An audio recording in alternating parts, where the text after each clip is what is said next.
L'Inter est en finale de la Ligue des Champions. Au bout d'un match absolument légendaire.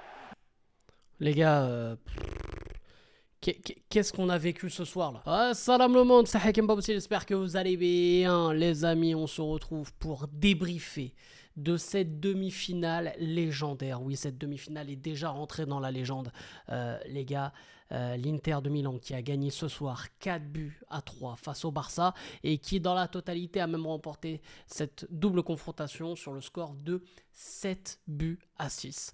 C'est exceptionnel les mecs, c'est exceptionnel, 13 buts dans cette demi-finale et ces demi-finales retour ça a été... Oh, les gars, ça a été une dinguerie. Non les gars, il faut parler français, ça a été une dinguerie. Moi je vais pas vous mentir, on va bien sûr revenir en détail sur cette rencontre et on va dire... point par point, but par but, chronologiquement, on va reprendre un peu dans l'ordre cette demi-finale de dingue. Mais franchement, juste globalement, on a vécu une soirée exceptionnelle voilà, de football en termes d'émotion, en termes de, voilà, de suspense. On était réellement dans une demi-finale de Ligue des Champions. Après, on peut partir dans un débat de est-ce que c'est réellement le football qui a gagné ce soir ? Voilà, moi je dirais qu'il y a eu le football et il y a eu le cœur et le courage de l'autre. Mais dans les deux cas, les deux équipes n'ont rien lâché, ont tout donné. Quand tu vois, voilà, au bout des prolongations, que ce soit les joueurs de l'Inter ou les joueurs du Barça, notamment les joueurs qui ont joué l'intégralité du match, ils pouvaient même plus courir. Marcus Thuram, Meskin, déjà à la base, t'as l'impression qu'il court avec des Timberland. Là, il patinait, il était au patinage artistique, il ne pouvait même plus. En plus, il y avait le déluge à la fin. Bref, ça ressemblait plus à rien. Barella, il était en assistance respiratoire. T'avais l'arrière gauche là, éclaté du Barça qui de base est éclaté. Là, bah, dis-toi, c'est comme si tu roulais avec un pneu crevé, tu faisais Paris-Marseille et que ton pneu il avait crevé de Paris. Tu vois, et que tu devais aller jusqu'à Marseille avec le pneu crevé. Bah, c'était pareil pour le Barça, là, avec leur latéral gauche éclataxe. C'est incroyable. Comment tu peux être le Barça et avoir un latéral aussi éclaté? Bon, tu me diras, c'est un point commun avec le Real Madrid. Parce que quand même, ils ont deux latéraux éclatés aussi. Mais bref, ça c'est encore autre chose. Donc du coup les gars, évidemment, avant de revenir en détail sur toute la rencontre, bien sûr, n'hésitez pas à lâcher un maximum de likes et surtout à vous abonner en activant cette fucking cloche. Et bien sûr, vous me dites en commentaire tout ce que vous en pensez. Ça vous joue juste sous la vidéo, vos tops, vos flops, bref, ça à vous de jouer évidemment. Les gars, on va commencer évidemment par le commencement. L'Inter qui a très très bien débuté cette rencontre. Ça mène 2 buts à 0. Voilà, le Barça, je les ai trouvés vraiment dépassés et je les ai trouvés surtout nerveux en fait en début de match. Après le but de Lautaro Martinez, perte de balle. Je crois c'est sur le premier ou deuxième but. Les gars, franchement, le match il m'a rendu ouf. Hein, donc peut-être que je dis des bêtises, les gars, j'ai plus dans l'ordre. Mais je crois que c'est sur une perte de balle de Dani Olmo, si je dis pas de bêtises. Alors je sais plus sur le premier ou le deuxième but, mais il y a une perte de balle voilà, du côté du Barça. Et voilà, ça a profité aux Interistes. Mais ça a été très très bien joué de la part des Interistes, notamment sur ce pressing assez haut. On a vu quand même l'Inter qui n'a pas hésité à aller chercher haut. On a vu Di Marco dès le début qui est rentré dedans sur Lamine Yamal, qui a voulu lui montrer qu'il était là. Ça allait chercher très très haut, notamment aussi Denzel Dumfries qui justement donne ce but à Lautaro Martinez. Voilà, moi j'ai trouvé vraiment un Inter vraiment voilà, conquérant dès le début. Et ils n'ont pas voulu attendre le Barça, contrairement à ce qu'on dit sur le jeu de l'Inter. J'ai senti un Inter vraiment, évidemment, très fort dans les duels. Et dans ce système-là, lorsque cet Inter, au-delà de bien défendre, gagne ses duels, ça fait très mal. Et on le dit depuis des semaines, l'Inter peut être cette équipe qui peut battre une équipe comme le Barça, comme le Paris Saint-Germain, dans ce style de jeu. Ça peut être très très dangereux de jouer contre l'Inter. Pour moi, l'Inter, j'ai l'impression, quand je vois l'Inter, je vois, on va dire, les plus belles années de l'Atlético de Madrid, où, à l'époque où l'Atlético était vraiment pas loin de remporter cette Ligue des Champions. Je vois en fait cette Inter un peu comme ça. Alors, Simeone Inzaghi aussi, très très voilà, en forme sur le côté, on a pu le voir jusqu'à la fin. Ça me rappelle aussi Diego Simeone quand on commençait à le découvrir au haut niveau sur un banc d'entraîneurs. Donc voilà, cet Inter là, dès la première mi-temps, je me suis dit, waouh, s'ils arrivent à garder cette intensité, à garder cette justesse aussi technique dans quelques ressorties de balles, notamment avec Mkhitaryan et Çalhanoğlu, qui ont fait une première mi-temps exceptionnelle avec Barella, parce que franchement, pour avoir bloqué ce milieu de terrain, Pedri a été étouffé, De Jong inexistant, ça a été exceptionnel de la part de l'Inter en première mi-temps. Il y a eu la mi-temps et en fin de première mi-temps notamment quelques énervements avec aussi ce penalty. Les gars, il faut le dire, ce penalty. Voilà, évidemment qu'il y avait penalty sur Lautaro. Lautaro le joue très très bien. Il met son corps en opposition, il met un peu sa jambe, il se protège un peu. Évidemment, Cubarsí qui, on croit dans un premier temps, fait un tacle très propre. Bah voilà, il fait faute. Voilà, c'est comme ça, c'est dommage parce qu'il fait vraiment un très très beau tacle en plus. À vitesse réelle, tu te dis qu'il prend le ballon, mais en fait pas du tout.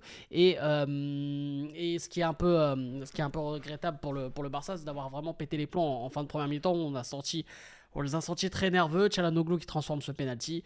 Et à la mi-temps, on se dit voilà, l'Inter a fait un bon bout de chemin et on va dire a fait à 50% le taf, tout simplement pour aller en finale. Mais les gars, le Barça est arrivé avec d'autres envies, d'autres atouts aussi. Déjà, le Barça s'est calmé. Le Barça est arrivé en mettant son jeu en place de manière classique, sans non plus inventer quoi que ce soit, mais on a senti un Barça un peu plus calme, un peu plus posé. Ce but de Eric Garcia, évidemment qu'il relance tout. Il relance tout. Tu sais très bien que dans ce type de match, un but peut tout changer.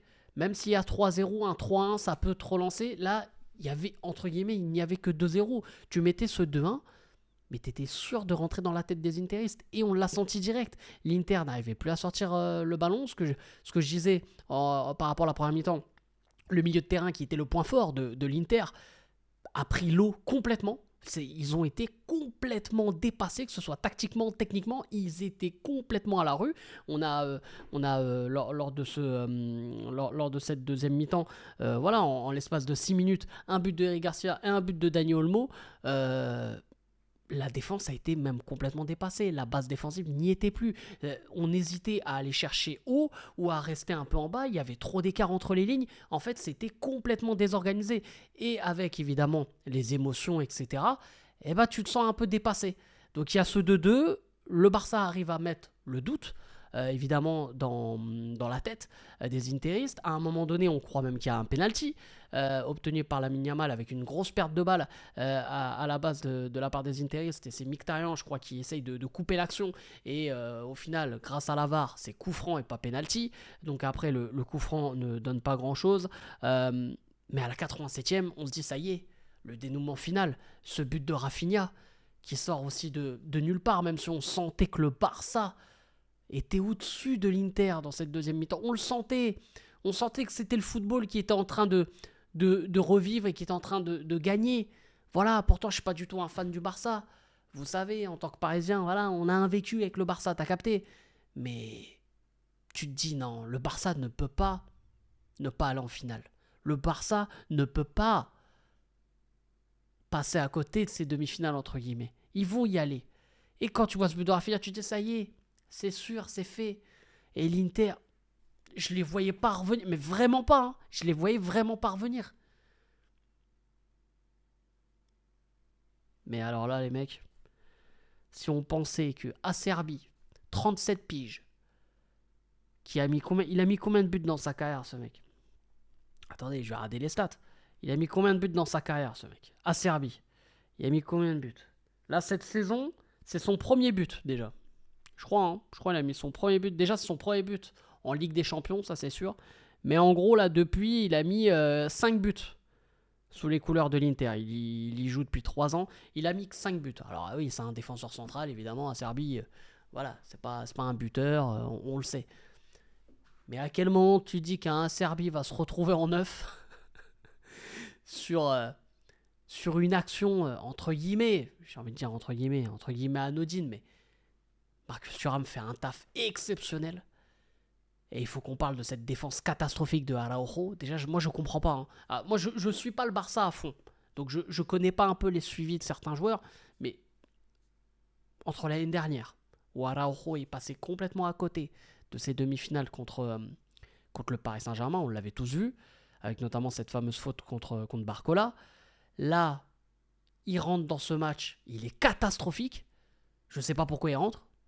J'ai l'impression que ça a été une obligation de le faire entrer, mais comment il se fait bouffer par Marcus Thuram, qui n'est pas forcément l'un des plus rapides, mais qui, en l'espace de 4-5 mètres, fait une accélération avec la balle. Il le laisse, mais comme si c'était son enfant, en fait. Et c'est pas normal. C'est pas normal, c'est interdit. Comment le Marcus Thuram a réussi à le passer? C'est pas...